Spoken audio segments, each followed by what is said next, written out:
Bom, boa noite a todos os convidados, agradeço a presença, mais uma webinar aqui do Instituto DOR de Pesquisa e Ensino. Vou me apresentar e depois apresentar o convidado. Eu sou a Patrícia Bader, sou gestora de alguns serviços da Regional São Paulo de Psicologia, aqui da Rede DOR. Estamos na instituição do Vila Nova Star, no Itaim, em São Caetano e no Hospital Brasil. E eu quero agradecer a presença de todos e o apoio e a oportunidade da instituição por abrir espaço para um tema tão caro e tão delicado, aproveitando aí o mês Setembro Amarelo, que é um mês que a gente discute, então, a prevenção ao suicídio. Quero reforçar que, embora a gente fale amplamente desse tema, principalmente nesse momento, nesse mês consagrado, ele é um tema delicado que exige cuidados conosco, cuidados com os próximos. E o que eu quero falar para vocês, imagino que tenham algumas pessoas que trabalhem na rede, foi amplamente divulgado, então imagino que alguns convidados externos também estão entre nós. Mas pensando exclusivamente no colaborador da Rede DOR, eu quero reforçar que nós temos alguns canais aí de cuidado e de atenção. Algumas unidades da rede contam com um serviço de psicologia vinculado à medicina ocupacional, que oferece atendimento aos colaboradores dentro da própria instituição, e os colaboradores cuja instituição não conta com esse serviço de psicologia podem buscar ajuda, se eventualmente for necessário, junto ao seu gestor ou diretamente na medicina ocupacional, que tem a função de articular com a rede um encaminhamento para atenção à saúde mental. Eu vou apresentar o Vitor. O Vitor, eu tive o prazer de conhecê-lo ano passado, ele já esteve conosco em algumas unidades presencialmente para falar também sobre esse tema. E ele, falando um pouquinho aí do currículo dele, o Vitor é psicólogo, formado pela FMU, tem 10 anos aí de carreira. Ele fez mestrado em saúde coletiva pela Universidade Estadual Paulista e formação em psicanálise pelo CEP, pelo Centro de Estudos Psicanalíticos aqui em São Paulo. Ele tem uma experiência ampla na área da psicologia e da educação, estuda psicanálise e trabalha atualmente como psicanalista no consultório particular e vem concentrando parte dos seus estudos no tema suicidologia. Aprendi a falar essa palavra corretamente. E o Vitor, ele tem uma capacidade de informar que, ao mesmo tempo, orienta a gente sobre a história da questão do suicídio, mas também oferece alguns instrumentos que ajudam a identificar os fatores protetivos ou os fatores de risco, bem como as intervenções, seja no campo individual, familiar e, acima de tudo, institucional. Então, a proposta é que o Vitor conte para a gente nos próximos minutos, fale sobre esse tema, e ao final, a proposta é que a gente abra um espaço de troca, de esclarecimento aí de algumas questões. Para isso, eu peço para os convidados que utilizem o chat, ou vocês podem utilizar o que está abaixo do computador, que é o QI, tá? QA, enviando perguntas e ao fim da fala dele, eu abro o microfone e faço as perguntas que vierem pelo chat. Vitor, muito obrigada pela sua presença mais uma vez e deixo com você a palavra. Obrigada. Bom, boa noite. Eu agradeço a Patrícia, a Rede DOR, segundo ano consecutivo onde a gente vem trabalhando juntos, né, nessa temática muito importante, uma problemática muito cara, de fato, né?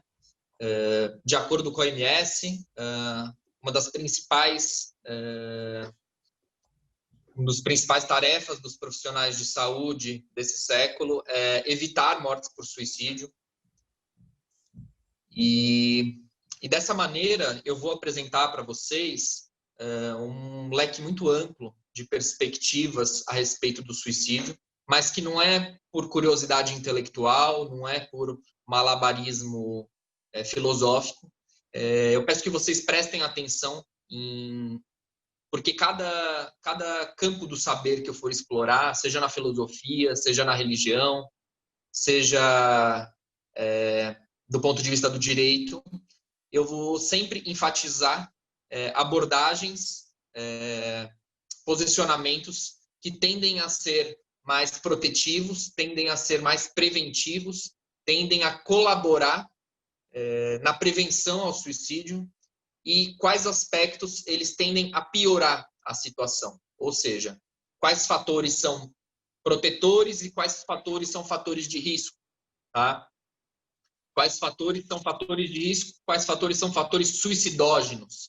Nós chamamos de fatores suicidógenos aqueles fatores que colaboram para uma tentativa de suicídio. Tá? Então, como que eu vou estruturar a minha fala aqui, que eu vou dirigir a vocês?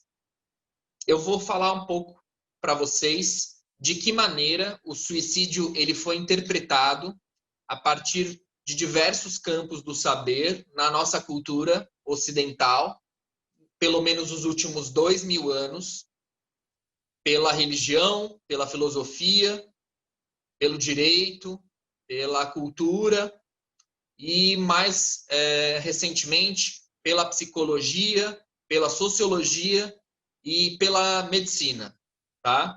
Então, mais uma vez, todo esse percurso, ele colabora para que a gente possa entender que o suicídio, ele necessita de um olhar amplo para a realidade, onde reducionismos, que normalmente nós tendemos a um reducionismo de acordo com a nossa formação, eles podem ser muito problemáticos no sentido de colaborar, né, na prevenção ou no manejo de um risco de suicídio.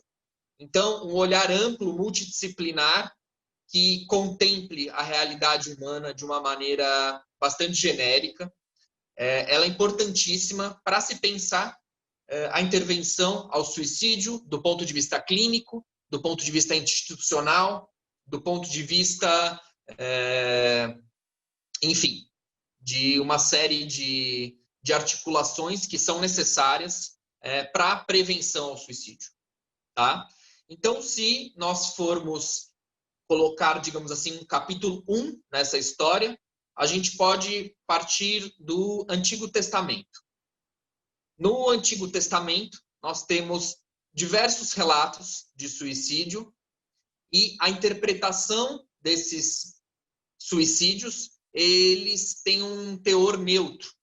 Não existe uma condenação moral a esses suicídios e muitas vezes existe uma interpretação de que esse suicídio é uma oferta a Deus, algum tipo de sacrifício muito comum, digamos assim, a lógica do Primeiro Testamento, né? Então, um sacrifício de morte ofertado a Deus.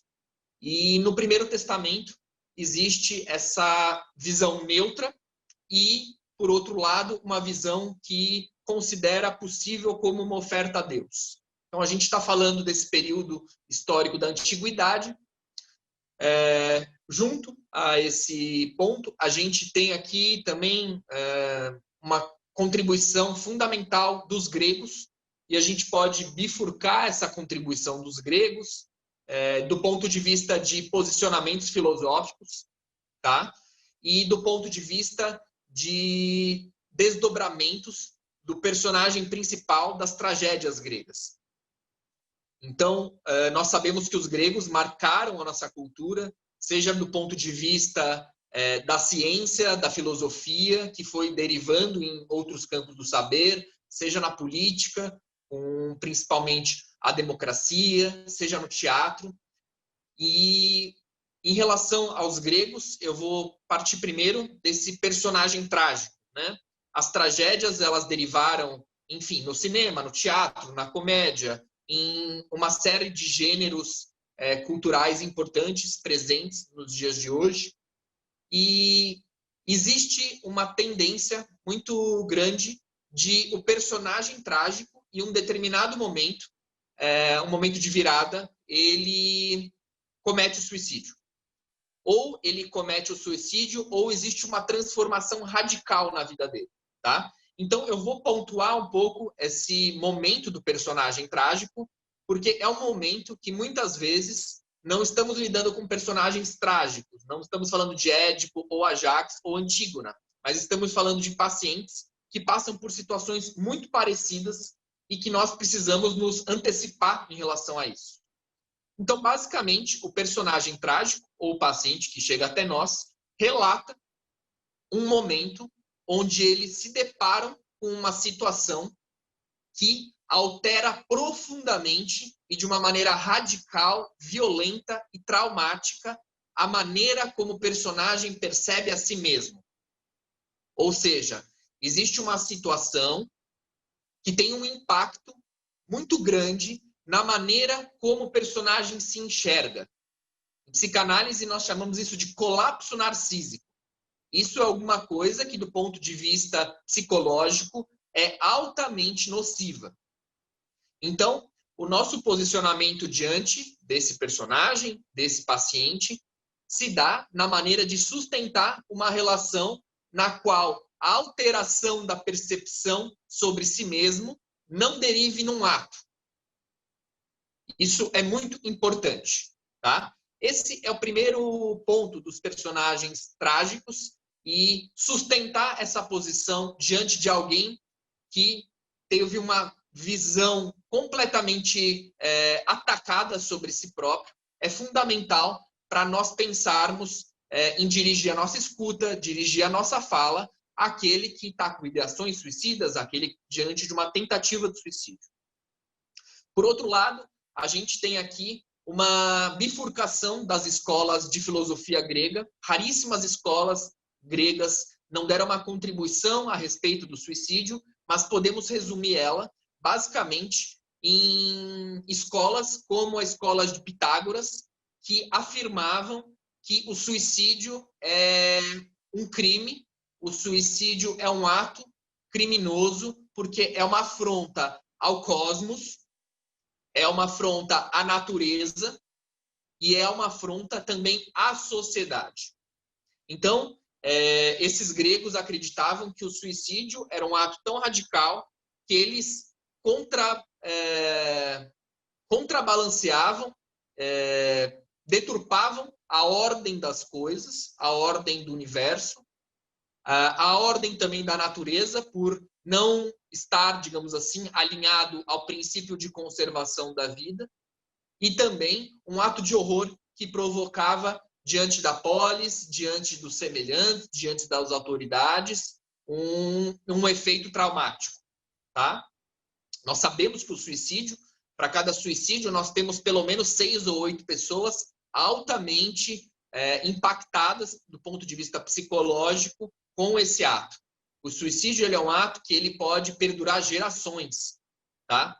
Isso já temos dentre os gregos. Por outro lado, a gente tem uma outra frente da escola dos gregos, que é a escola dos estoicos. O maior representante deles é o Sêneca. O Sêneca é um cara que ele escrevia sobre o bem viver, de que maneira podemos encontrar condições fundamentais para explorar a nossa vida de uma maneira produtiva, saudável, encontrar felicidade. Basicamente, essa escola derivou no que hoje a gente conhece como autoajuda.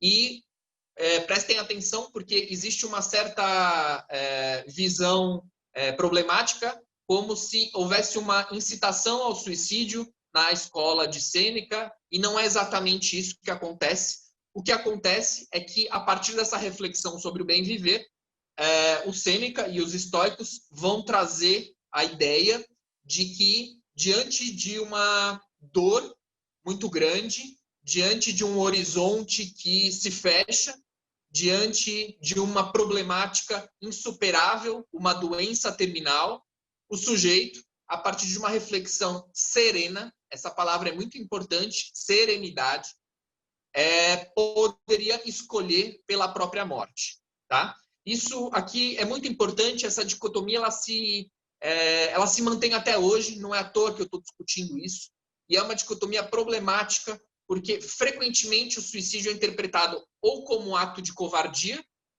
aqui, tradição de Pitágoras, ou um ato de heroísmo, Temos aqui a tradição dos estoicos. E a questão é, o suicídio não é um ato nem de covardia, nem de heroísmo. Ou seja, essa é uma leitura do fenômeno que não nos colabora para ter uma medida preventiva em relação ao suicídio.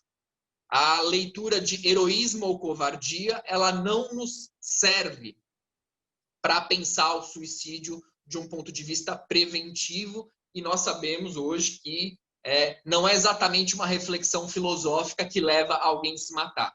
Temos outras causas muito mais importantes que não têm a ver com uma reflexão filosófica sobre viver ou não viver. Tá?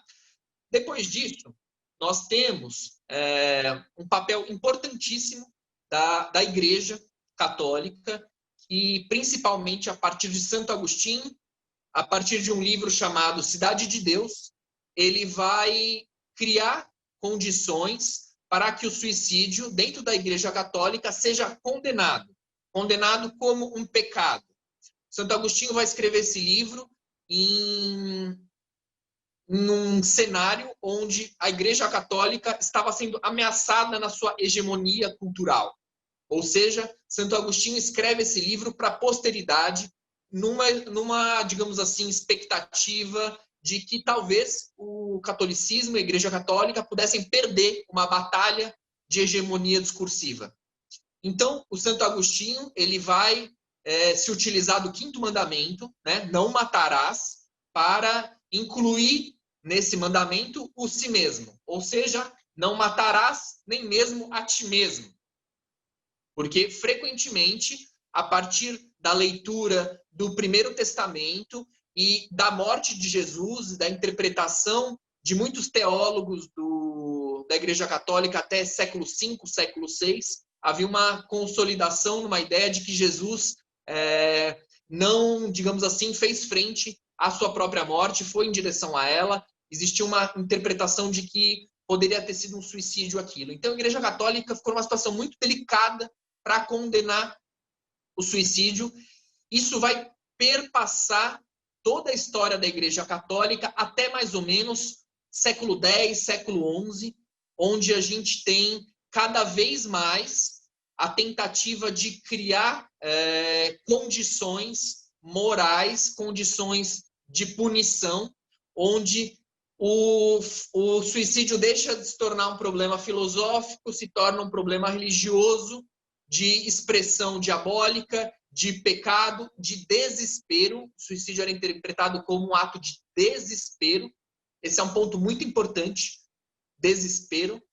E isso vai postergar, isso vai se arrastar num sentido de intensificar até isso se tornar um problema de Estado, até isso se tornar um problema jurídico, moral, onde a gente tem um capítulo bastante triste da nossa história ocidental, que tem a ver com a condenação governamental, dos estados, dos governos, enfim, do poder, em relação ao suicídio, na tentativa de precaver a sociedade de cometer atos de suicídio. Então, aqui a gente já tem dois problemas que a gente já pode contemplar por caminhos que são problemáticos em relação à prevenção ao suicídio. A condenação moral, ela não é eficaz, ela inclusive colabora como um fator suicidógeno. Uma condenação moral no sentido do pecado, no sentido religioso, no sentido até mesmo jurídico do termo, ela é pouquíssimo eficaz no sentido preventivo e ela colabora como um fator suicidógeno. A Igreja Católica ela tem pelo menos aí 8, 9 séculos de tentativa de prevenir o suicídio a partir de um acirramento da lei, um acirramento religioso que se contrapõe, de pouquíssimo sucesso. O ápice dessa história tem a ver com um capítulo dessa história chamado Punição de Cadáveres. Os cadáveres de suicídio consumado recebiam penitências assim horrorosas, das mais variadas, e além disso eles eram proibidos de serem enterrados em cemitérios ou em terras cristãs, e havia também confiscos de bem às famílias, toda uma situação muito problemática, numa tentativa de coibir o ato de suicídio, mas que nunca deu certo. Por outro lado, a gente tem uma experiência muito interessante da Igreja Católica, que também eu peço para vocês ficarem atentos, porque ela persiste até hoje e é uma experiência que funciona, que é o seguinte: a Igreja Católica percebe que essa condenação ao suicídio, ela não dá certo, ela não funciona, e que o acirramento dessa condenação não funciona. Então, existe uma transformação, que é uma das transformações mais elementares na maneira como a Igreja Católica se relaciona com seus fiéis, que é, até o século X, século XI, a confissão de pecados, ela não era associada à absolvição. Ou seja, alguém que confessava o seu pecado, não, digamos assim, experimentava o alívio de estar, digamos assim, em pazes com Deus. E a transformação da Igreja Católica foi muito sagaz, de associar a confissão do pecado à absolvição.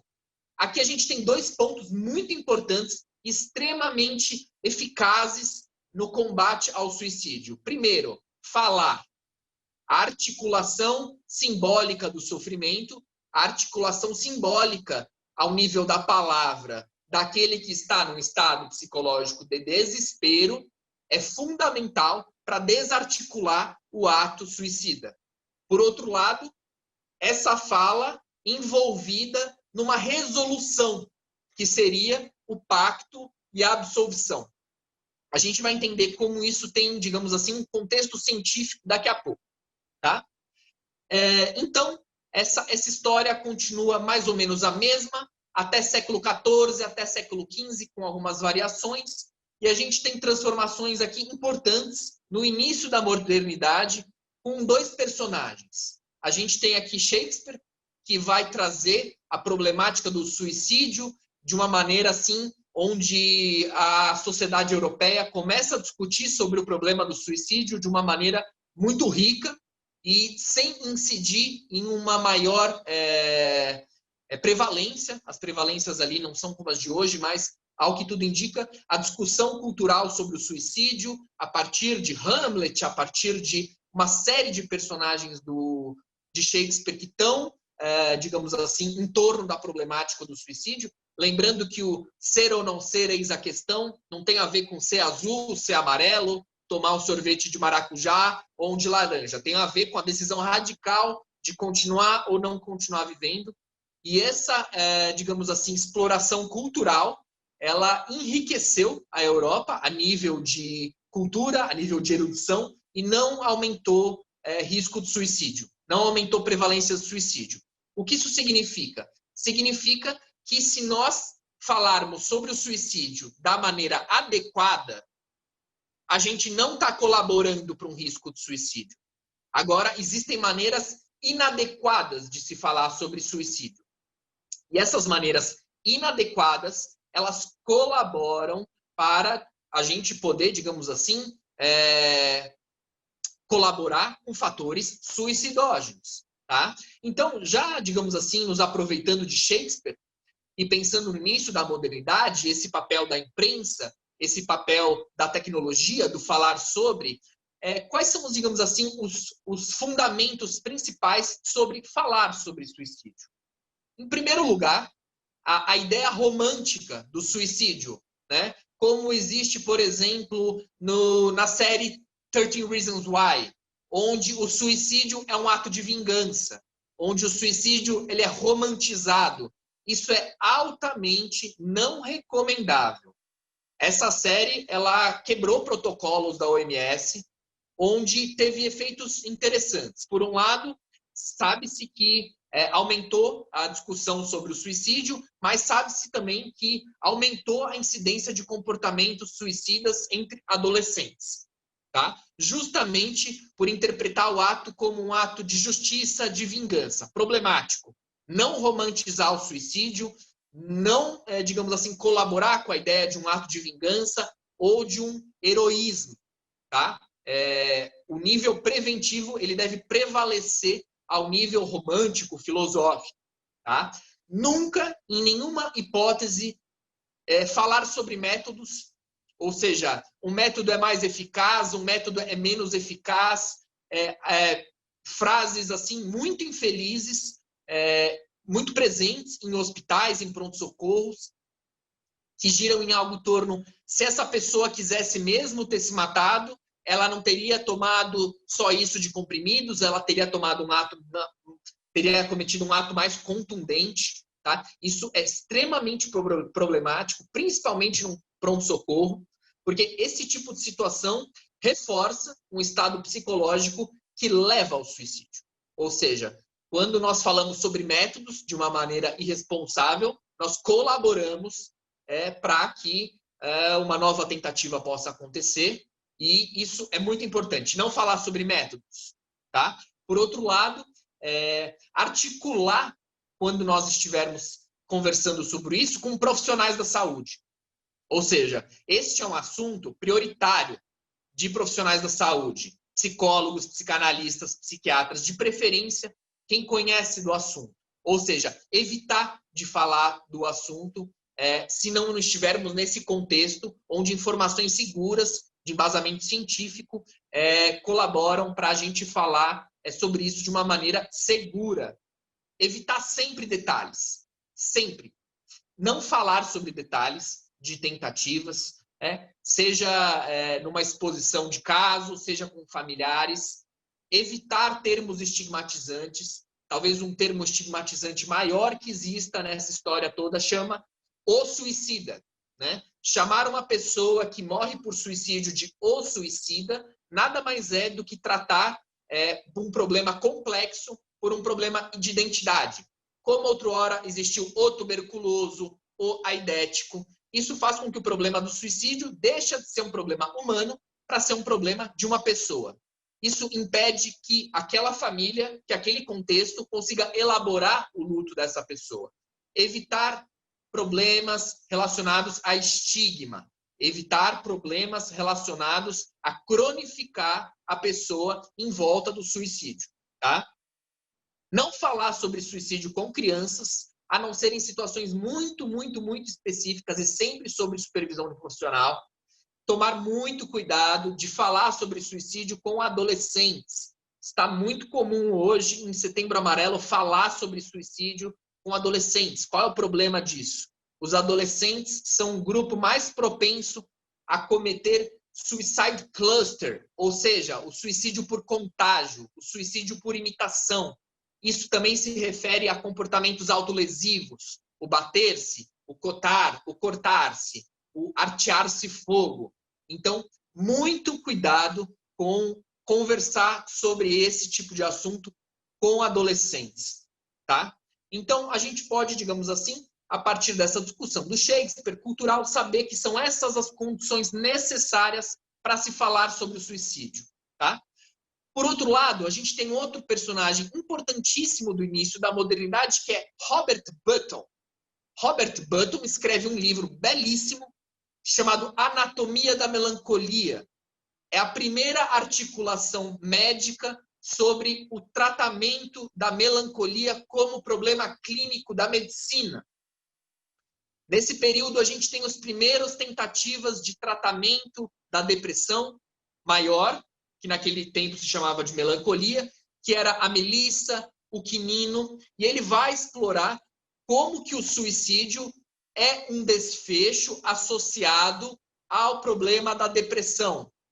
Isso é datado e isso se mantém até hoje. Nós sabemos que uma das principais fortes associações que existem na tentativa de suicídio e suicídio consumados é a presença de um quadro de depressão maior grave, persistente, crônico, de sintomatologia que causa muito sofrimento. Então, ele dá início a uma problemática que vai tirar o suicídio de um problema religioso, filosófico, do ponto de vista do direito, e a gente vai começar cada vez mais a ter uma discussão que, de fato, vai funcionar ao nível da prevenção, ao nível de cuidado efetivo em relação ao suicídio. De lá para cá, a gente tem, digamos assim, bons avanços, tá?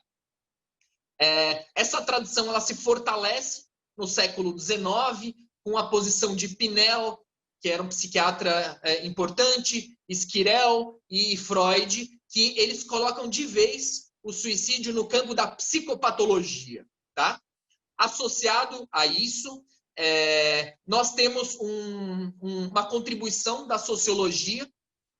A sociologia ela é fundada a partir de Durkheim, Max Weber e Marx.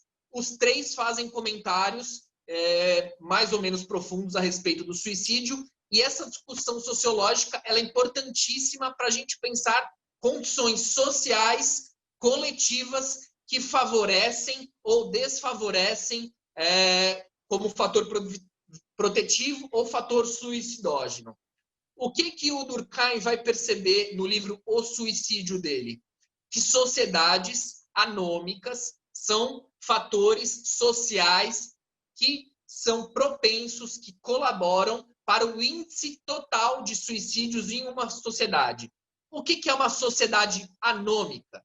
Uma sociedade anômica é uma sociedade nas quais as leis, as regras, as convenções morais, elas não são suficientes para produzirem harmonia social. Esse é um fator social suicidógeno. Max Weber vai nos ajudar a pensar que um outro fator suicidógeno está relacionado às sociedades com ideais de prosperidade irrestritos, ideais de prosperidade muito altos. Ou seja, uma sociedade desregrada, ou também que tem uma relação com a pobreza, crises econômicas, como, por exemplo, a crise de 29, uma sociedade desagregadora, ela tende a aumentar, ou pelo menos colaborar, o nível total de suicídios, mas uma sociedade de aspirações de prosperidade gigantescas, elas também colaboram. O interessante é que a nossa sociedade ela tem esses dois aspectos. Ao mesmo tempo que nós temos ideias individuais de prosperidade altíssimas, nós também temos um momento político, um momento cultural, um momento coletivo de desagregação, de ausência de tutela do ponto de vista, digamos assim, governamental, das estruturas de poder. Tá? Esses são fatores perniciosos. Agora nós temos fatores protetivos do ponto de vista social, que eles estão relacionados com, principalmente, redes de apoio, redes de solidariedade, coletividade, e um ponto principal e muito importante, que não estão relacionados apenas à sociedade, mas coletivos, pequenos coletivos, famílias, bairros, comunidades, tem a ver com espaços de pertencimento. O espaço de pertencimento, ou seja, o fato de um indivíduo saber que pertence a um determinado grupo e ter uma dignidade nessa relação, é altamente não suicidógeno, é altamente protetivo. A gente pode promover isso num caso com uma família, colaborar para que esse espaço ocorra. Tá? Por outro lado, nós temos fatores sociais hoje identificados que são altamente suicidógenos. Racismo é um fator fundamental, gravíssimo da nossa sociedade atual, muito relacionado a partir de dados científicos fundamentados com o suicídio de negros. LGBTofobia, um grupo muito vulnerável a comportamentos suicidas hoje, são um grupo de minorias LGBT. Então, isso é muito problemático. Sexismo, machismo, violência contra a mulher, são todos fatores sociais extremamente suicidógenos. Então, quando estamos diante desses fatores, precisamos cuidar desses fatores no pronto-socorro, no trabalho com a família, porque muitas vezes fatores como esses têm uma incidência maior num ato de suicídio do que uma depressão, por exemplo. Tá? Então, depois dessa discussão sociológica,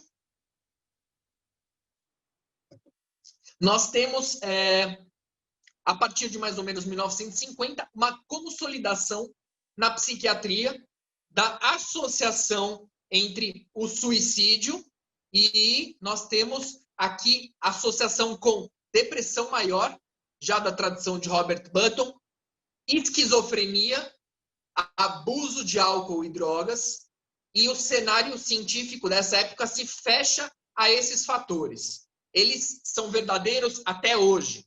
Depressão maior, extremamente problemático, precisamos averiguar se existem ideações suicidas, se é uma ideação suicida séria ou não. A gente já vai chegar nesse ponto.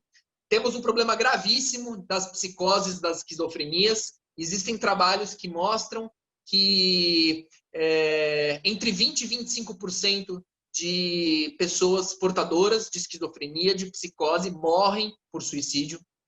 E isso é gravíssimo. Existem trabalhos recentes mostrando que experiências psicóticas, por si só, independente de qualquer outro fator de risco, é um fator de alta periculosidade no engajamento de um ato suicida. E o discurso na psicose, na esquizofrenia sobre suicídio costuma necessitar de uma urgência de intervenção muito maior do que em outros quadros. Quando um esquizofrênico, quando um psicótico está falando sobre suicídio, a tentativa é mais grave, a tentativa é mais rápida e a tentativa é mais assertiva. Tá? Muito cuidado com suicídio em casos de psicose. E o que se começa a perceber? Que essa discussão ela está limitada e outros transtornos mentais, eles estão de fora. Começou a se desconfiar que não só esses transtornos mentais estavam associados ao suicídio, mas outros transtornos mentais. Começou a se pesquisar e começou a se perceber uma associação forte entre transtornos de ansiedade, todos eles, absolutamente todos, principalmente o transtorno de estresse pós-traumático e o transtorno de pânico, eles aumentam a probabilidade e o risco de um comportamento suicida muito em relação à população em geral. Transtornos de personalidade do eixo B, como o transtorno de personalidade borderline. E, no final das contas, se percebeu que o transtorno mental, por si só, colabora para o engajamento em comportamentos suicidas. Tá? Agora, para que isso nos serve? Isso nos serve, para começar, que um dos principais fatores de intervenção psicossocial de combate e interceptação ao suicídio é tratamento do sofrimento psíquico. Tá? Agora, então a gente saiu de um cenário de depressão, esquizofrenia, abuso de álcool e drogas, chegamos a um ponto de transtornos mentais associado a comorbidades, associado à gravidade do caso, estão, digamos assim, trazendo um grupo de maior probabilidade de se engajar num comportamento suicida, e a gente vai entrar num outro cenário. Qual que é o cenário mais atual em relação à discussão do suicídio? Existe uma estatística que diz que 90% das pessoas que cometem o suicídio tinham uma associação forte que precedia o ato de um transtorno mental. Agora, a maioria das pessoas que têm um transtorno mental não morrem por suicídio. Ou seja, a presença de um transtorno mental, de uma depressão, de uma esquizofrenia, ela não explica o engajamento em um ato suicida. Agora eu vou dizer para vocês o que é o suicídio do ponto de vista de critério científico. O suicídio ele não é entendido dentro da suicidologia, que é uma área interdisciplinar que estuda o suicídio, como um ato que acontece ou deixa de acontecer. Né? Digamos assim, como um infarto, ou como uma doença que existe ou não existe. Ou o sujeito se suicidou ou não. O suicídio ele é um fenômeno progressivo, ou seja, um fenômeno de contínuo. E esse fator de compreensão ele é importantíssimo, porque quanto mais nós compreendermos os aspectos não fatais do suicídio, mais nós estamos, digamos assim, antecipados para poder intervir e prevenir a possibilidade de um suicídio futuro. O que é esse contínuo suicida? O que é um comportamento suicida? A gente tem dois modelos básicos. O primeiro deles é que o suicídio ele inicia com ideação suicida. Ideação suicida são pensamentos relacionados à morte e ao suicídio. Esses pensamentos eles podem ser flutuantes, ou seja, a pessoa pode pensar disso a cada 45, a cada 60 dias, uma vez por ano. Esses pensamentos, eles podem ser recorrentes. Nós estamos aqui falando de pensamentos mensais, pensamentos a cada 20 dias. E aqui a gente já tem um ponto de gravidade. Estamos diante de ideação suicida recorrente. A gente tem um ponto de alerta. Esse indivíduo está precisando de tratamento psíquico, psiquiatra. Temos também necessidade de psicoterapia, tá? Normalmente, a associação entre psicoterapia e acompanhamento psiquiátrico é, digamos assim, o mais indicado. E agora a gente tem uma outra ideação suicida que é a persistente. O sujeito pensa em suicídio todos os dias, ou quase todos os dias. Aqui a gente já tem um sinal de alerta grave. Ou seja, digamos assim, o turning point, o ponto de virada da gravidade, está da ideação flutuante para a ideação suicida. Está diante de um paciente que está falando sobre isso, com qual frequência você pensa? Desde quando você pensa? Isso passou uma vez pela sua cabeça? Isso passa toda hora? Fundamental. Uma ideação suicida, ela pode se tornar um planejamento suicida. Ou seja, o planejamento tem a ver com planos, com maneiras, digamos assim, quando, como, onde, de realizar o ato de suicídio, tá? Quando a gente está falando de um plano, pelo simples fato de uma pessoa ter um plano de suicídio, a gente está falando de um aumento de gravidade e probabilidade muito maior se a gente estiver falando só de uma ideação, tá?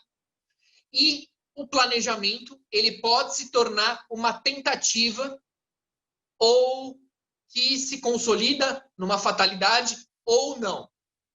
Agora, digamos assim, o ponto mais importante das pesquisas em suicidologia hoje, eles estão relacionados ao seguinte.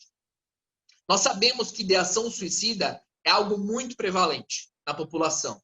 Existem prevalências de 20%, 30%.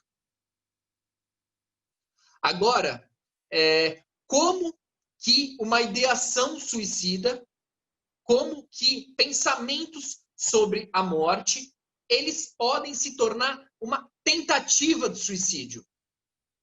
Nós sabemos que de cada 100 pessoas que têm ideações suicidas, 7%, 7 pessoas vão se engajar numa tentativa de suicídio.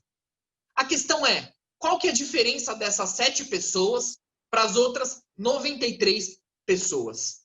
E esse é fundamental, porque essas 7 pessoas, né, as pesquisas mais atuais e atualizadas sobre a discussão do suicídio, elas estão relacionadas com a presença de um cenário psicológico e também contextual, na qual uma pessoa com ideação suicida se engaja numa tentativa de suicídio. E esse ponto aqui é importantíssimo, porque a gente está falando de risco real, de um engajamento de uma tentativa de suicídio.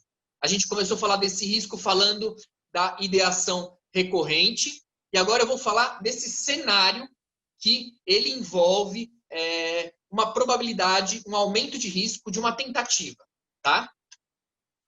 O fator de risco mais importante para uma tentativa de suicídio é tentativa de suicídio prévio. Ou seja, uma tentativa de suicídio prévia, anterior, ela é um fator de risco maior, mais estudado e mais forte que nós conhecemos hoje para uma tentativa de suicídio posterior. Muito cuidado com tentativas de suicídio prévia.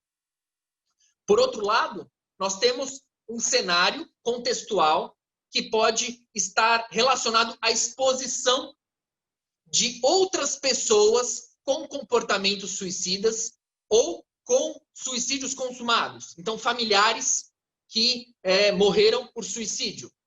Ou familiares, amigos, que estão tendo ideações suicidas. Essa exposição a outras pessoas é um fator problemático. Outro fator problemático muito grave, exposição a situações violentas, situações de conflitos familiares muito problemáticas, muito agudas, na qual a pessoa se vê absolutamente incapaz de sentir possibilidade de uma resolução ou sentir alívio. Esse estado psicológico é um estado psicológico hoje que é entendido como aprisionamento. Olha que interessante como a Igreja Católica já dava um nome para esse de desespero. Ou seja, se sabe há muito tempo que esse estado de aprisionamento, segundo a Igreja Católica, de desespero, segundo a Igreja, de aprisionamento, segundo a ciência, ou de angústia, segundo a psicanálise, eles precedem uma tentativa de suicídio. É um aprisionamento diante de uma imersão em uma série de problemas na qual a pessoa está há muito tempo e começa a se sentir fracassada na possibilidade de resolver esses problemas e de também de sentir alívio.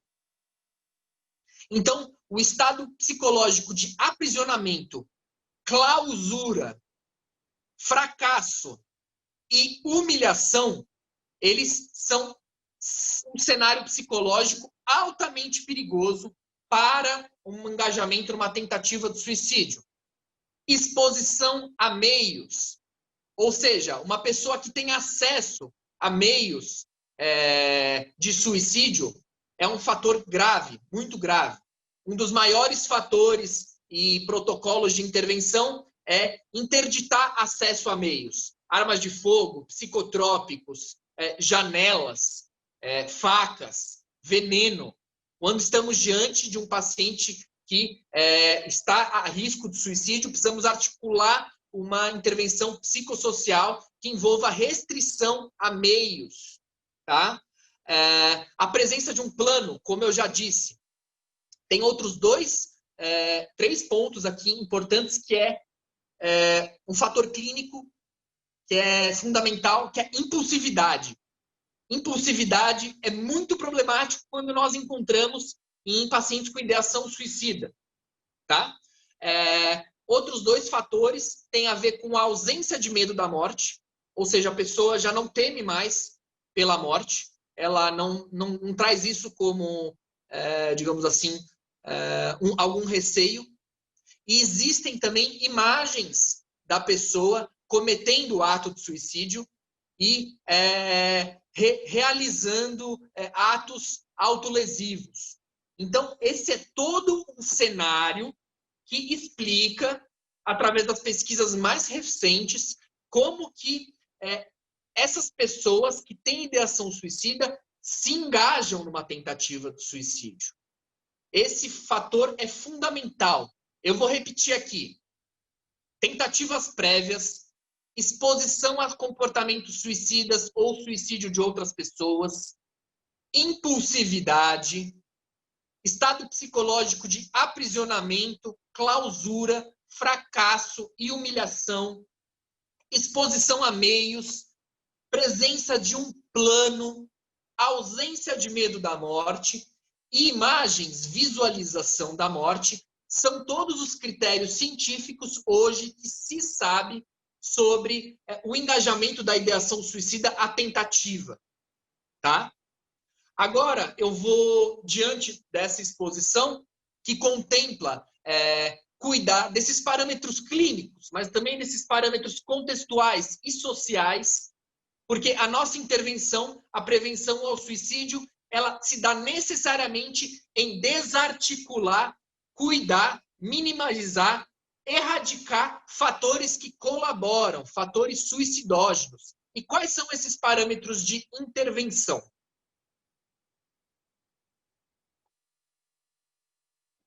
Em primeiro lugar, como eu já disse, intervenção psicossocial, tratamento psicológico, acompanhamento psiquiátrico, orientação de pais, orientação familiar, importantíssimo.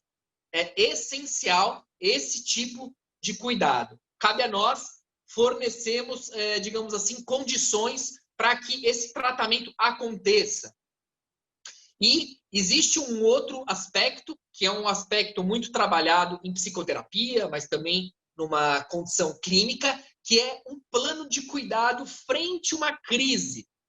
Se o suicídio pode ser uma crise diante de uma dor insuportável, uma dor emocional persistente, onde não se encontra saída e vazão, Precisa existir um plano de cuidado frente a esta crise. Um plano de intervenção psicoterápica intensa, articulação com a psiquiatria, com a família. Isso a gente já entra no outro aspecto, que é ampliar a rede de contato.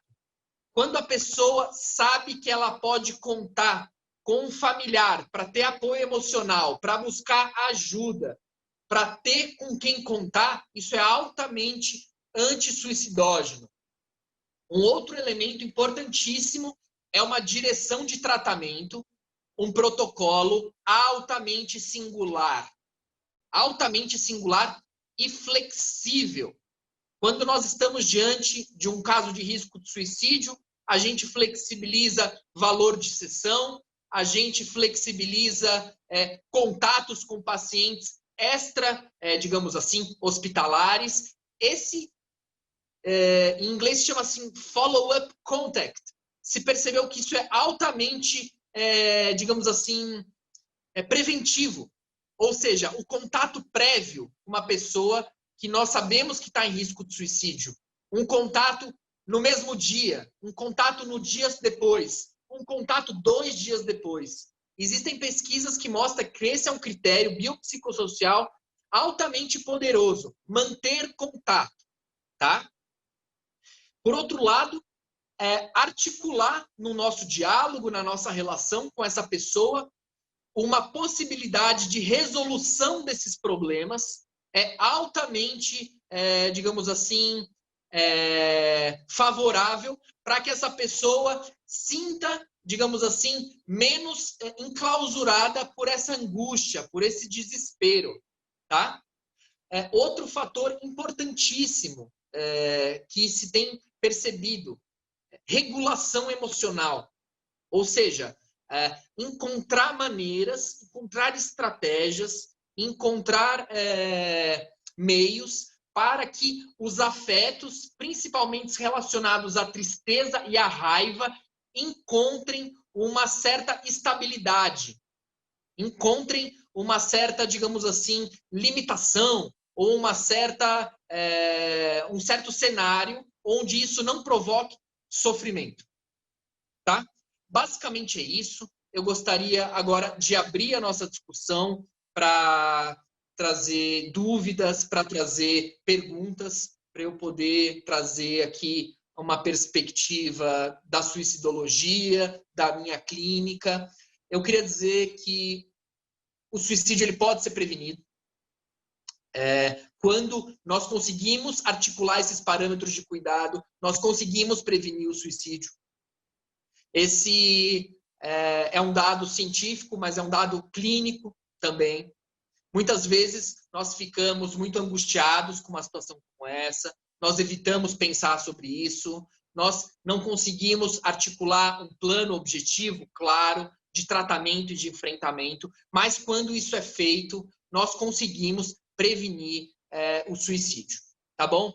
Eu agradeço. Eu peço já desculpa caso esse assunto tenha causado algum desconforto. É algo que pode acontecer e dessa maneira eu abro a palavra para as perguntas. Eu peço que a partir do chat ou a partir de perguntas a gente possa circular um pouco a palavra. Muito obrigada, Vitor.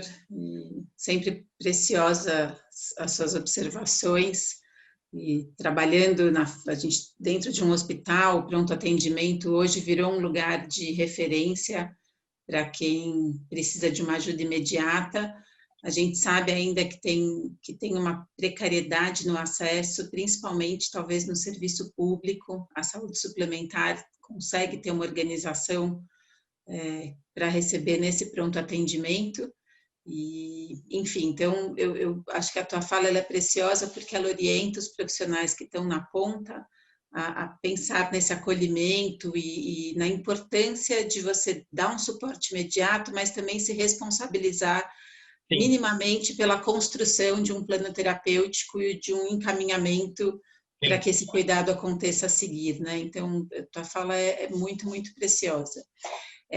Eu tive problema técnico na tua fala e algumas perguntas provavelmente você consegue ver porque elas se apagaram para mim. Mas a gente recebeu milhares de perguntas, vou ler algumas para você, para que a gente fale, e algumas delas que são relatos aí de situações pessoais, que eu penso que eu reforço aqui o que eu disse no começo.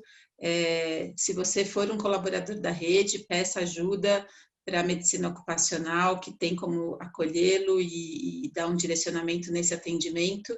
Caso você não seja, a gente tem alguns canais, o CVV é um desses canais que pode ajudar, mas hoje, por conta da pandemia, nós temos grupos de psicólogos que se organizaram para atender online e de forma gratuita, para que esses acolhimentos aconteçam, a acessibilidade aumente.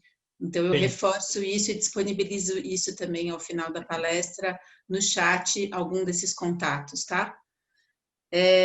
Bom, algumas perguntas, agradecimentos, acho que a fala provoca, de fato, muitas dúvidas. Então, vou agradecer a todos que estão aqui, colegas queridos. Perguntas, por exemplo, uma vez que a ideação não é verbalizada na fase inicial, como identificar que há um problema com uma pessoa próxima para que a ajuda seja acionada? Nessa mesma linha de pergunta, tivemos outras, que assim, esses sinais silenciosos. Qual é o tempo de nomear um sofrimento psíquico? De que forma a gente faz essa abordagem quando a pessoa que está em extremo sofrimento não transparece, talvez, alguns sinais? Sim. Tá, eu posso responder essa pergunta? Por favor. Eu só vou fazer uma colocação aqui. Alguém me pediu, e eu acho que é uma solicitação fundamental, sobre um material escrito sobre isso. Eu vou providenciar isso, vou mandar para você, Patrícia, e eu peço, por gentileza, para você disponibilizar isso entre a rede, parâmetros de risco, de intervenção, tá bom? Esse é um assunto muito importante. Nem sempre as pessoas nos verbalizam que estão com ideações suicidas. É muito comum que não verbalizem porque se sentem envergonhadas. E cabe a nós, diante de uma desconfiança, perguntar se a pessoa está com pensamentos relacionados à morte. Tá? Como que isso deve ser feito? Isso deve ser feito a partir de uma situação, digamos assim, onde a pessoa se sinta confortável para conversar com você, onde a pessoa se sinta acolhida. Então, isso não é feito por uma mensagem por WhatsApp, isso é melhor ser feito presencialmente, isso é melhor ser feito numa condição reservada. E o que nós devemos evitar aqui, em primeiro lugar, é julgamentos, não é? Mensagens positivas como seja grato à vida, olha tudo de bom que você tem na sua vida. E o que mais, digamos assim, nos auxilia nesse momento é fazer perguntas abertas, para que a pessoa possa falar sobre o seu sofrimento. Desde quando você está pensando nisso? Como é que você está se sentindo? Enfim, perguntas abertas que possam auxiliar que a pessoa articule o seu sofrimento ao nível da palavra. Após isso, ajudar a construir o caminho para o tratamento. Não é? Auxiliar a encontrar um telefone do CVV, o telefone de um psicólogo, de um psicanalista, de um psiquiatra de confiança, de um CAPS, de um hospital. De preferência, digamos assim, ajudar, garantir de que esse trabalho está sendo feito. Tá? Muitas vezes, o que é importante ser feito? Né? Isso deve ser calculado. Quebra de sigilo.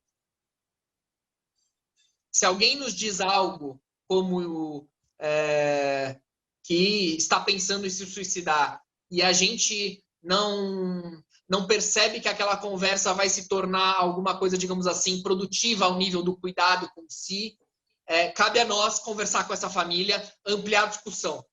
Porque nós ficamos numa posição muito delicada de cumplicidade e, normalmente, quando alguém fala sobre isso, ela, de uma maneira, digamos assim, ambivalente, está buscando cuidado. Então, perguntas abertas, ausência de julgamento, ausência de palavras positivas, gratidão, seja grato, tenta ser leve, ou orientações assim muito genéricas, se prontifica a escutar. Algo que é muito problemático são overreactings, né? Uma coisa, nossa senhora, mas como assim? Você tem tudo na sua vida. Então, essas reações muito intempestivas, elas colaboram com o aumento do sofrimento, tá? Então, basicamente é isso. Acolher, palavras, digamos assim, poucas palavras, mais uma posição de escuta, ausência de julgamento, articulação com outras pessoas, amigos, familiares. Eu vou pegar carona na tua fala. Tivemos algumas perguntas também dizendo que você afirmou que não se deve falar sobre suicídio com adolescentes ou sobre os métodos suicidas com adolescentes. E aí a pessoa que está conversando conosco falou que já viu orientações contrárias a isso. E também perguntas que falam, por exemplo, como proceder se um amigo, uma pessoa conhecida liga dizendo que está ali organizando uma passagem, né, ao ato de uma situação extremista. Eu queria juntar essas duas perguntas para que você falasse um pouquinho essa diferença entre falar sobre o ato e falar sobre o sofrimento psíquico, sobre as situações de sofrimento. E acrescento isso, assim, essa é uma demanda bastante comum para quem trabalha em hospital. Uma das perguntas foi em que momento o psicólogo é chamado ou ele deve intervir. Em geral, cada serviço tem uma organização, mas a proposta dos serviços que participamos e a nossa orientação geral é que o psicólogo seja parte integrante dos serviços de pronto atendimento, que é por onde normalmente chegam essas situações, e que ele esteja lá como parte da equipe para fazer uma intervenção no momento exato que essa pessoa chega. É claro que a condição clínica vai definir o acesso que a gente tem a essa pessoa. Se ela tiver adormecida, enfim, em coma, a gente não tem como intervir, mas tem como acolher as pessoas que estão no entorno. Mas, em geral, a gente consegue fazer uma intervenção no momento exato ali da entrada no pronto-socorro junto com a equipe médica.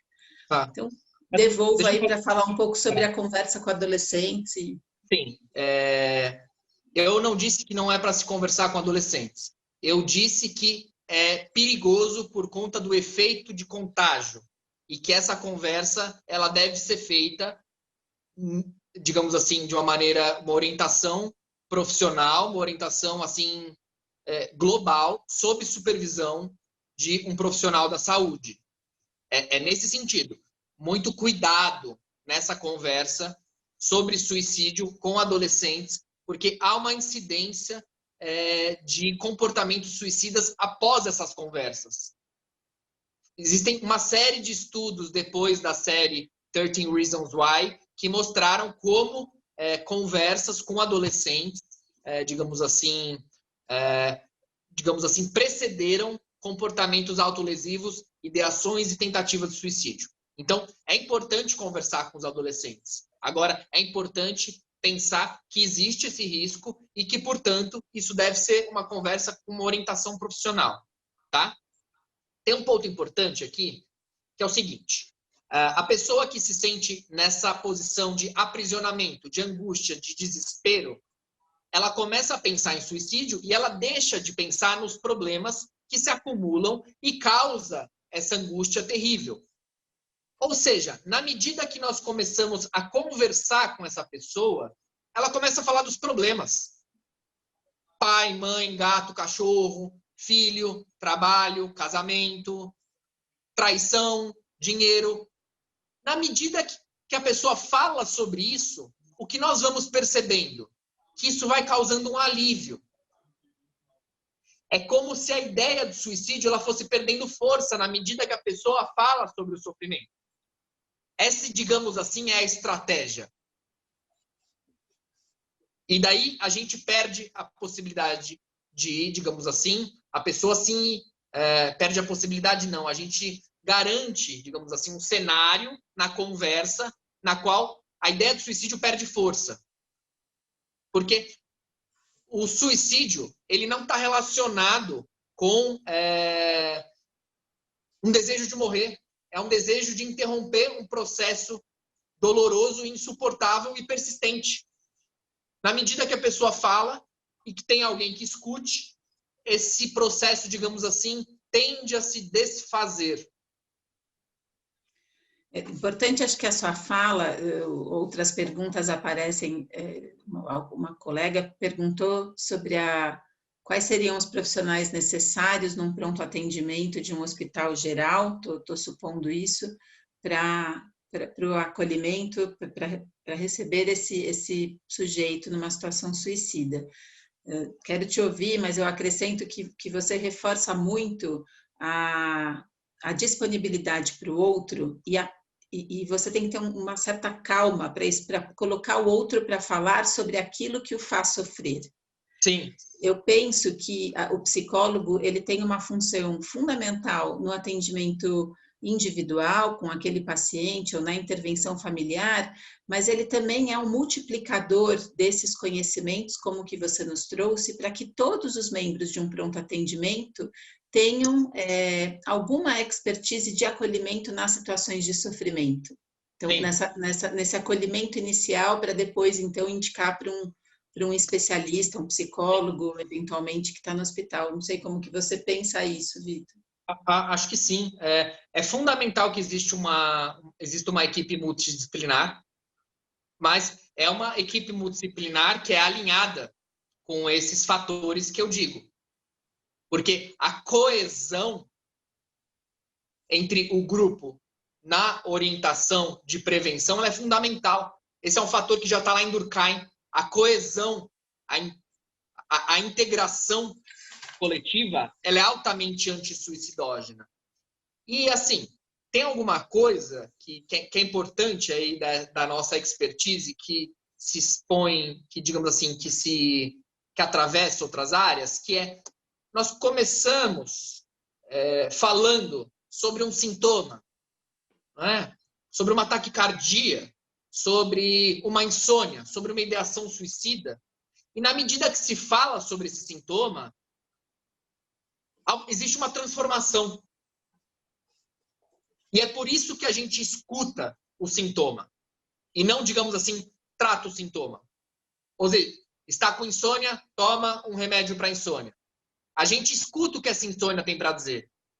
Porque, mais uma vez, a insônia vai falar do cachorro, do papagaio, da esposa, do pai. E na medida que se fala sobre essa insônia, a relação do sujeito com essa insônia, ela vai se transformando. Então, quando nós estamos diante dessas situações de risco de suicídio, normalmente são encontros longos que a gente vai ter com essas pessoas. A gente vai ter que se disponibilizar a escutar, a perguntar, a se interessar, até a gente encontrar um ponto onde a gente tem uma segurança de que a pessoa encontrou um alívio e encontrou um esboço mental de resolução que não passe pelo ato. Esses são dois pontos fundamentais na conversa. Articular o sofrimento ao nível da palavra. Perceber alívio na pessoa. Alívio psíquico. É alguma coisa fácil de perceber quando a gente está falando com alguém. Uma pessoa está mais aliviada. E, ao mesmo tempo, algum tipo de articulação sobre resolução de problemas. Que pode nascer com você nessa conversa ou pode surgir dela. Muito provavelmente vai nascer com você nessa conversa. E você sabe que na linha do hospital, e depois eu quero abrir para uma outra pergunta sobre a infância, mas alguém também perguntou aqui, eu agradeço a todos, são infinitas perguntas, por isso que eu não estou nomeando aí cada pergunta, que é sobre a abordagem do farmacêutico para um paciente que eventualmente fez uma tentativa por uso de medicação e eles precisam cuidar disso, né? Pegar a medicação, fazer uma reconciliação medicamentosa é uma prática em qualquer hospital. E Sim. Aí, como abordar, como fazer, como cuidar desse aspecto? Então, acho que de alguma forma você conta quando você fala da coesão aí do grupo, né? Eu acho que eu acrescento a pergunta. É importante numa situação de internação, que tem um ato ali consumado, que o motivo da internação é uma tentativa, que a gente possa nomear isso junto ao paciente? Que a gente possa perguntar sobre a intenção para o paciente? Sim. Sim? Sim, Acho que você falou mas eu bastante acho que disso. essa é uma pergunta que tem uma ênfase muito médica, né? Sim, Essa questão farmacológica, interação medicamentosa, é uma pergunta que eu não tenho nada a dizer sobre isso, né? É uma pergunta que só o médico vai poder responder com propriedade isso, né? Essas interações farmacológicas. eu penso que mais do que a interação farmacológica, estando num hospital, o que muitas vezes nós recolhemos dos colegas é uma preocupação, e eu vou usar uma pergunta, um termo aí comum, talvez um incômodo, uma vergonha de tratar sobre esse assunto com uma pessoa que acabou de passar por uma situação radical como essa. Sim. Né? Então, acho que o estigma está posto aí também. Sim. Quando você não consegue dizer sobre aquilo, quando você não Sim. consegue tratar aquilo que está acontecendo. Claro. Daí, Patrícia, cabe nós encontrar, talvez, um momento adequado, respeitoso de falar sobre isso. Uhum. Né? Porque vai Sim. se avaliar risco a partir disso. Tem pessoas que, depois de uma tentativa, elas estão no hospital, elas dizem, quando eu sair do hospital, vou fazer outra. Sim. Ou seja, isso precisa ser escutado. Porque é um caso que não pode sair da internação. E tem pessoas que vão dizer, foi sem querer. Que loucura que eu fiz. Foi uma bobagem. Eu preciso de ajuda. É outro cenário. Sim. Ou seja, em algum momento, a gente vai precisar saber se existe ideação, se ainda pensa sobre isso, se as ideias sobre cometer um novo ato são presentes. Se a pessoa dizer que não, você vai ter que dizer para ela, posso confiar no que você está dizendo? Uhum. A gente pode ter um diálogo franco.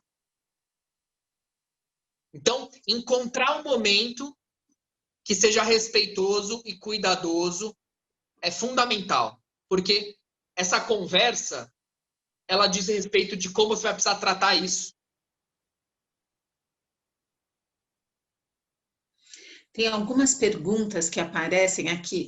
O tema é infinito, né? Ele provoca perguntas sofisticadas aqui. Essa última pergunta sobre o Durkheim, né? Partindo dessa visão sociológica, que quando define o suicídio como um fato social, se a pandemia é um detonador para o aumento do suicídio. E nós tivemos outras perguntas no decorrer da conversa sobre a incidência disso em tempos de pandemia. Sim. Foi um assunto que eu não consegui abarcar. Uma belíssima pergunta essa. É o seguinte, o Durkheim, ele não está explicando suicídios individuais. Ele não nega os fatores individuais do suicídio, né? Essa dicotomia entre fatores psicológicos e fatores sociológicos, ela não é verdadeira. O que o Durkheim explica através do fato social é como determinada sociedade que, digamos assim, está sob fortes questões sociais como miséria econômica ou como guerra, existem maior ou menor incidência, tá? De fato, a pandemia ela é alguma coisa que tem, digamos assim, é um fato social, mais do que um fato social, uma pandemia, né? E o que se percebe hoje? Que a pandemia teve alguns efeitos psicológicos, primeiros de intensificação de sintomas já presentes, né? Uma pessoa que tinha uma depressão e estava melhorando, teve uma recaída, uma pessoa que era ansiosa ficou mais ansiosa. Então, a gente percebeu uma intensificação dos sintomas, tá? Uma certa, digamos assim, desregulação de rotina importante, problemas relacionados à hora, à organização, a se reordenar, né? Um aumento de conflitos familiares, de separações e questões familiares, digamos assim, que não estavam eclodidas.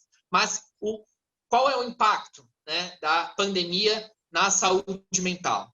E principalmente relacionado ao suicídio, tá?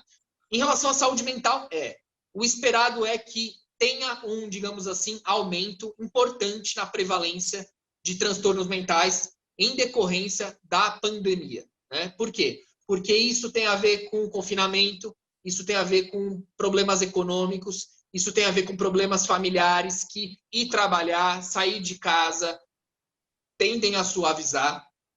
Então, muito provavelmente, nós teremos uma, digamos assim, uma onda importante e, digamos assim, psicólogos, psiquiatras estão, digamos assim, antecipando essas problemáticas. Em relação ao suicídio, os trabalhos, eles não são conclusivos, porque a pandemia é um fato recente, nós sabemos que os trabalhos científicos, eles vão tomando força e se consolidando a partir do tempo, mas o que existe?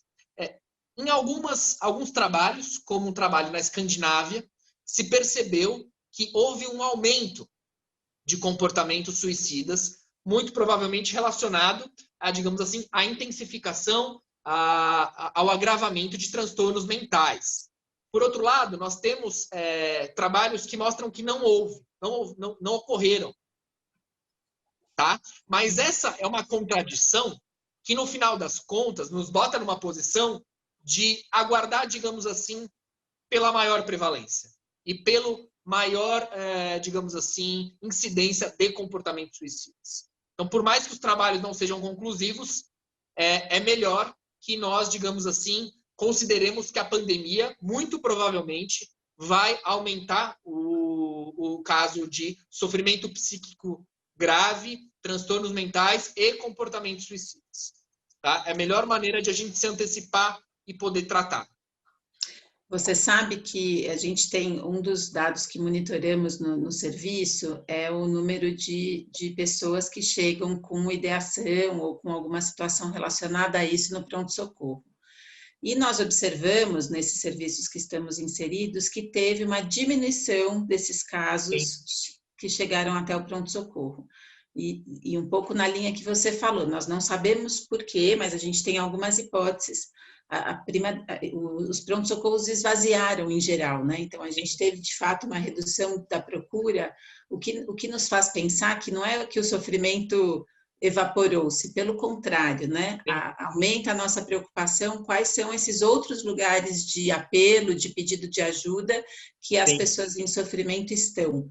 Então, essa pergunta não está respondida, eu tenho certeza que é por isso que diminuiu o número dentro do pronto-socorro nesses últimos meses. E aí também uma série de observações, de pequenos relatos e fragmentos de situações que tentam associar de alguma forma uma situação com a incidência. Então, tem uma pergunta de alguém falando, por exemplo, se o neurótico ele estaria a salvo disso, né? Já que você fala que nos estudos tem uma prevalência dos casos de esquizofrenia, dos casos de psicose como um fator de risco, não o único fator de risco, mas um fator de risco. Também recebemos uma outra pergunta sobre a depressão puerperal, a psicose puerperal, se isso de alguma forma exigiria uma outra manobra aí de cuidado. Alguns comentários sobre uso de medicação, mudança da imagem corporal causada pelo próprio uso de medicação, que engorda, emagrece, tem uma alteração. Enfim, eu penso que cada pessoa que faz a pergunta, seja profissional ou seja conhecedora aí de alguém ou passando por essa dificuldade, tenta buscar uma correspondência entre um acontecimento e um ato. E penso que você o tempo inteiro falou desta dificuldade, que a gente consegue identificar alguns fatores prevalentes, mas a gente nunca consegue dar conta de tudo, né, Vitor? Claro. Queria te escutar um pouquinho. Acho que o primeiro ponto a neurose é um termo da psicanálise, né? Não é um termo hoje que se utiliza para falar sobre sofrimento psíquico a nível global, que se fala sobre neurose hoje são transtornos mentais, mas absolutamente não. Os neuróticos se matam tanto quanto ou mais que os psicóticos, até porque temos uma incidência, uma prevalência maior de neuroses do que de psicoses. O problema é que na psicose, uma fala está muito mais próxima de um ato do que na neurose. Costuma ser mais rápido. E a tentativa, ela costuma ser mais fatal, nos casos de psicose. tá? Mas, em absoluto, a neurose ela é um fator de proteção. Não é. Tá? Isso foi uma questão que, por exemplo, né, os neuróticos obsessivos ou os transtornos obsessivos compulsivos, você sabe por que não se estudava suicídio? Porque é muito comum, né, nesse grupo, o medo da morte. Ou seja, como é que você vai pensar? É muito contraintuitivo que um grupo que tem muito medo da morte pode ter uma tentativa de suicídio. Pois é por conta dessa contradição e dessa contraintuição que não era estudado. Transtorno de pânico, a mesma coisa. A crise de pânico, a pessoa tem medo de morrer. E hoje se sabe que crises de pânico são fatores assim, importantíssimos no desencadeamento de tentativas de suicídio. Tá?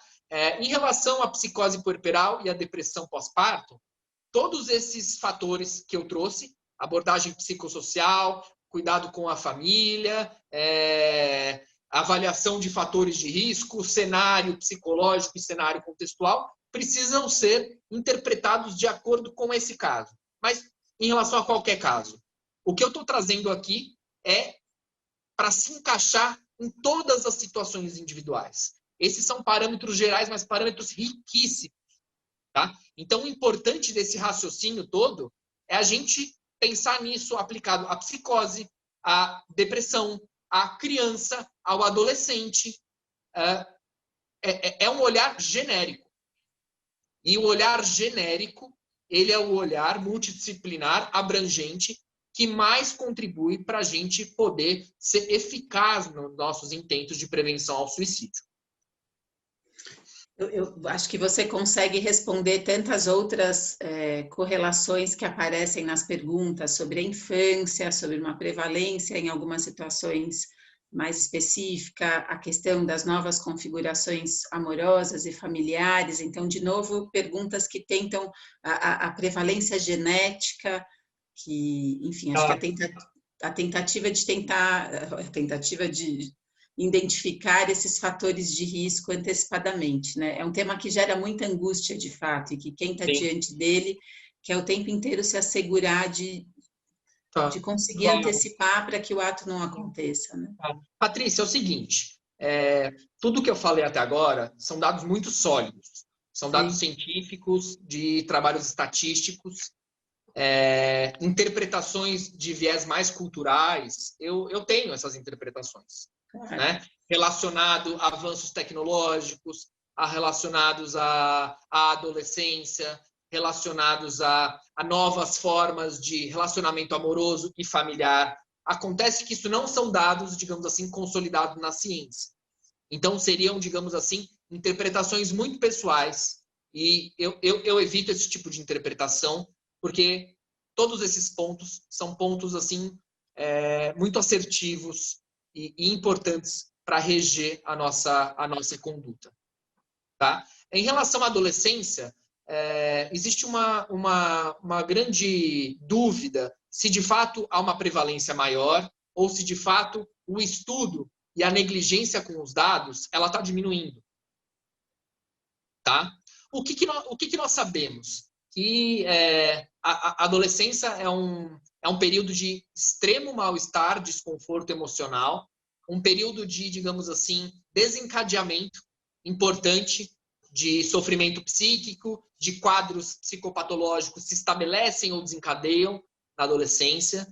E existem aspectos culturais, né, como ausência de coletividade, excesso de conectividade, coisas como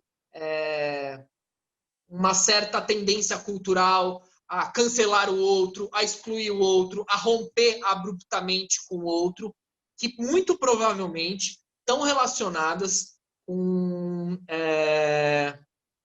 o mal-estar da adolescência.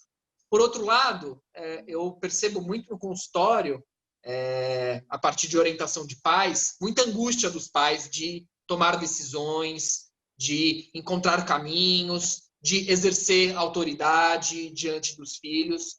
E isso vai criando, digamos assim, uma sensação meio generalizada, tanto das crianças como dos adolescentes, de não estarem tutelados.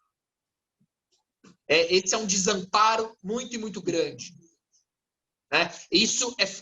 Mas isso é uma interpretação minha, cultural, a partir da minha clínica, que me parece verdadeira, mas eu percebo muito esse tipo de problemática relacionada a comportamentos autolesivos, como cutting e também tentativas de suicídio em crianças e adolescentes.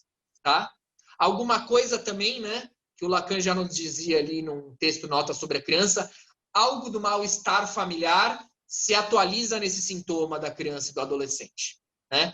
Então, o adolescente aí expressa um mal-estar familiar nos seus sintomas. A criança também, é um clássico.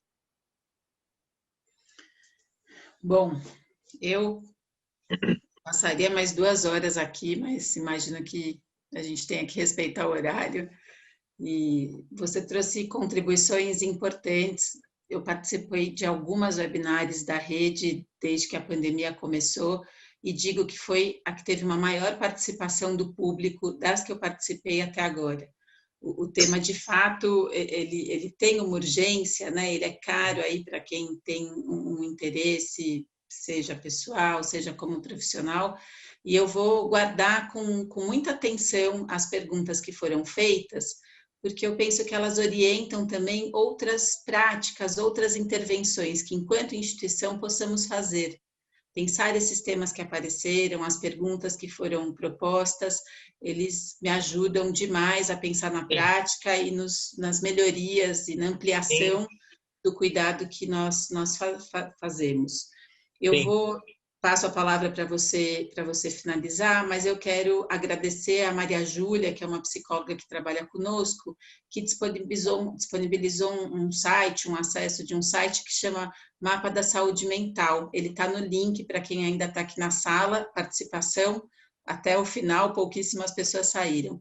E é um site que orienta, que ele dá acesso a lugares de acolhimento imediato, gratuito, no Brasil inteiro, tá? Então, para quem não viu, tá aqui, ó, mapasaudemental.com.br, é um aplicativo fácil aí de navegar, com indicação de serviços de referência em alguns lugares aqui do Brasil. Maju, muito obrigada aí pela tua indicação.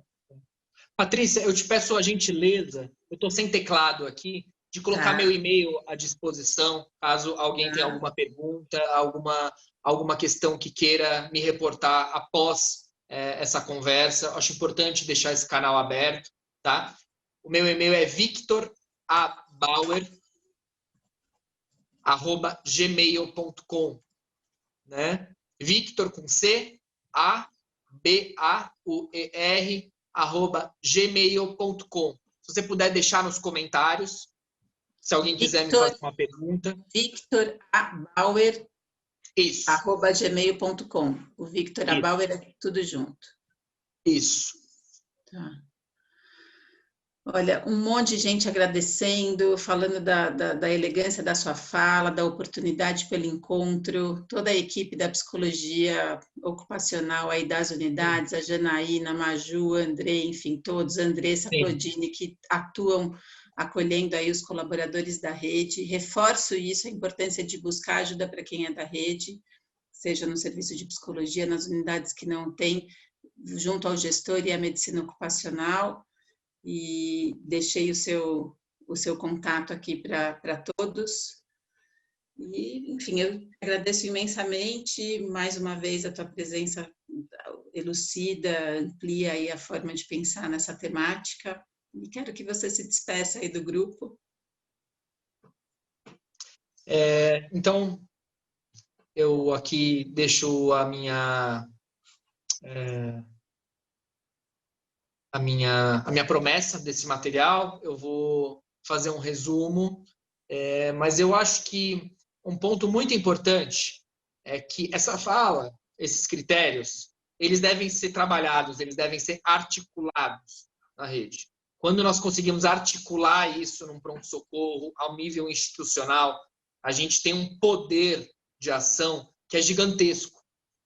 Então, eu já digo isso para a Patrícia, né? É importante que esses critérios eles sejam estabelecidos que se crie uma cultura que possa acolher isso de uma maneira antecipada e de uma maneira coletiva. Isso é importantíssimo, né? Seria maravilhoso que essas conversas com a Redditor pudessem, digamos assim, desaguar nesse tipo de articulação. Então, isso é muito importante, tá? Então, eu me comprometo a enviar esse material para a Patrícia. Eu agradeço muito a presença de todos vocês. É um tema muito difícil, é um tema aversivo, é um tema que causa incômodo.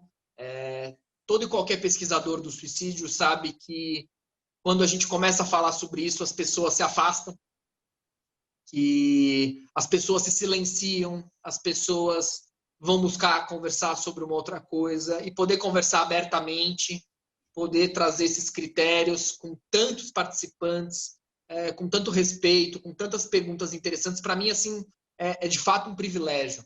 Eu agradeço muito, eu deixo meu e-mail, o compromisso de mandar esse material, de estar colaborando nessa parceria com a Redditor, com a Patrícia. E é isso. Agradeço muito. Boa noite, obrigado pelas perguntas e por essa conversa.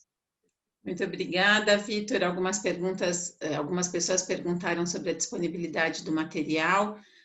A comissão organizadora, ela tem o e-mail de quem participou agora. Eu vou verificar a possibilidade de disponibilizar por e-mail isso. Do contrário, ele estará disponível na página do IDOR, e também comunicamos isso por e-mail para quem participou durante a palestra.